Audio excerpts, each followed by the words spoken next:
নমস্কাৰ বন্ধু-বান্ধৱীসকল, সকলোকে মোৰ ইউটিউব চেনেললৈ স্বাগতম জনাইছোঁ।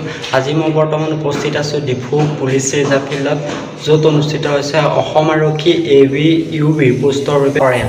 গতিকে ভিডিঅ'টো শেষলৈকে চাব আৰু যদি প্ৰথমবাৰ মোৰ চেনেলটো ভিজিট কৰিছে তেন্তে চেনেলটো ছাবস্ক্ৰাইব কৰিবলৈ নাপাহৰিব, যাতে এনেদৰে ভিডিঅ'বোৰ আপোনালোকৰ মাজত পাই থাকে। বহুত কষ্ট কৰি আহিছে, বহুত দূৰৰ পৰা বহুত আছে। এইদৰে আমাৰ দাদাহঁতে নিজৰ সপোনবোৰ পূৰাবলৈ আহিছে, বহুত কষ্ট। কি সুধিলে কোনে ক'ব? আমাক কেনেকুৱা লাগিছে? অভিজ্ঞতাটো কেনেকুৱা? ভাল লাগিছে নেকি? আৰু ইউটিউবত যেন যিবোৰ চাইছিলে সেইবোৰ আহিব বুলি ভাবেনে?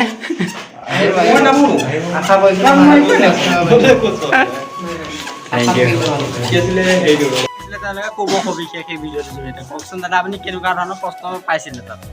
প্ৰথম কি সুধিছে? সুধিছে তোমাৰ নামটো সুধিছে, নামটো ক'লোঁ, তাৰপিছত কোন স্কুলত পঢ়া বুলি সুধিলে, মেট্ৰিক কোন স্কুলত পাছ কৰিছিলা সুধিলে, তাৰপিছত হায়াৰ ছেকেণ্ডেৰী ক'ৰপৰা পাছ কৰিছিলা সুধিলে, তাৰপিছত হিষ্ট্ৰীৰ সুধিছে, হিষ্ট্ৰী আহোম ৰজা কেতিয়া আহিছিলে, আহোম ৰজা প্ৰথম, তাৰপিছত শৰাইঘাটৰ যুদ্ধ কেতিয়া হৈছিলে সুধিলে, গোটেই হিষ্ট্ৰী যুদ্ধ কেতিয়া হৈছিলে মোগলৰ সেনাপতি কোন আছিলে সুধিছে, আহোমৰ সেনাপতি কোন আছিলে সুধিছে, আৰু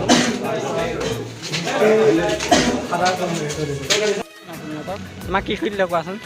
মোৰ নিজৰ নামটো সুধিলে আৰু গাঁওখনৰ নাম আৰু পুলিচত কিয় আহিব বিচাৰিছা সেইকেইটা সুধিলে আৰু পঠিয়াই দিলে ন? তাৰ সেইকেইটা সুধি পঠাই দিলে মোক।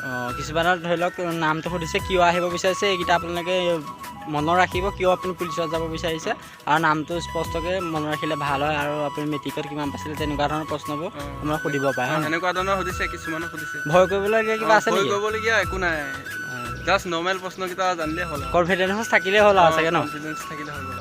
আপোনালোকে ভয় নকৰিব, বহুত সহজ প্ৰশ্ন।